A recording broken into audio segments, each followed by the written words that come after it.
Deep thoughts from the forest.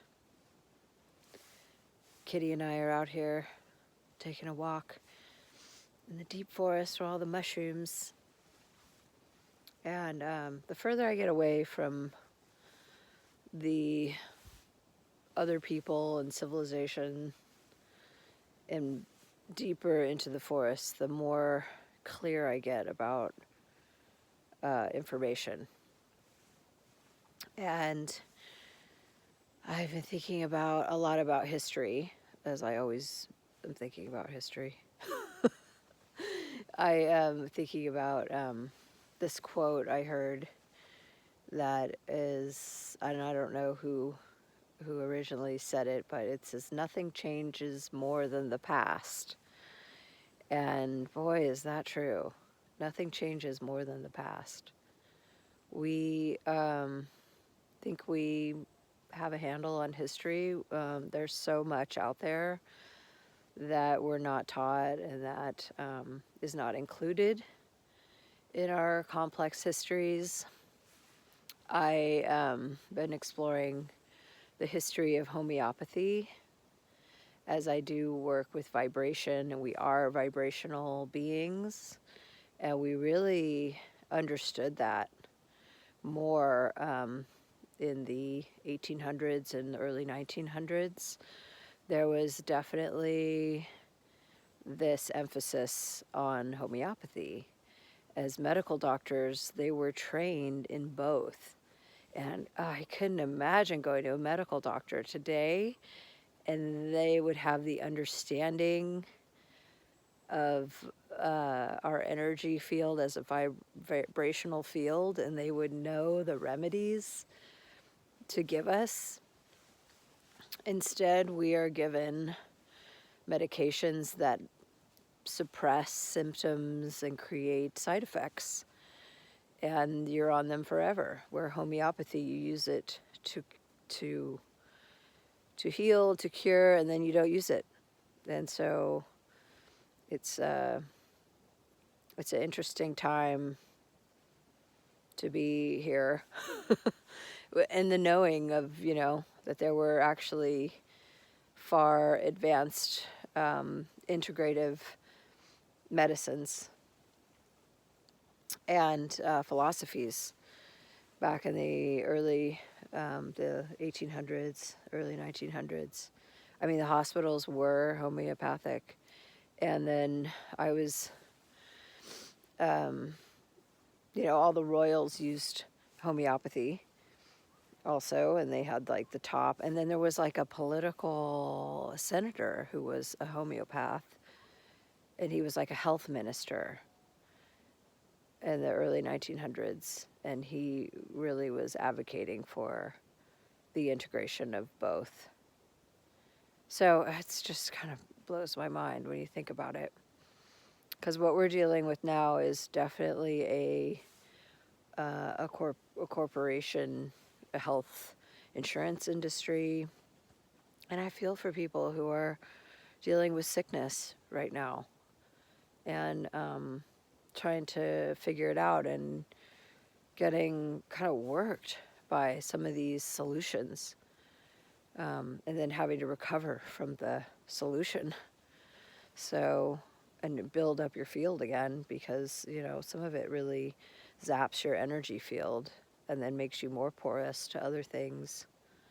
So it's just good to remember that there are other solutions out there, that they have been suppressed. And I've also been looking into medical astrology more. I kind of resisted it for a long time because I am also really focused on not seeding the field with energies of like, oh, I could get this or I could get that, because I was born, in this time. So I just really you have to be careful with astrology, that you don't use it as a crutch, and that it is this actual launching point to evolve out of the things we're born into. So I think in some ways, astrology can be used as a crutch. So you really have to remember that it is the tools and the understanding to evolve out of and to go into the higher octaves of these, your rising sign, your sun sign, your moon sign, the difficulties, if you're living on challenging energy lines, or, that there's ways to go into the higher octaves of these aspects that is our sacred geometry, the astrology chart. So looking at medical astrology, where your sun sign is the energy of the cell salt you will need if you have certain symptoms. That I looked up for Libra. Oh, I was having some of those symptoms, and actually I was doing the vibrational work with the human archetype ruler to try to find a solution to it, and it just wouldn't hold. And sure enough, as soon as I start taking the cell salts for Libra, it goes away and doesn't come back so far. So that's just really interesting. And just the certain area that my sun sign rules, kidneys, bladder, stomach, first, everything's all connected, but those are the predominant. And I know I have sluggish kidney stuff, but I've never really had a lot of bladder, but it does rule, like, it's acidic. You can be more acidic.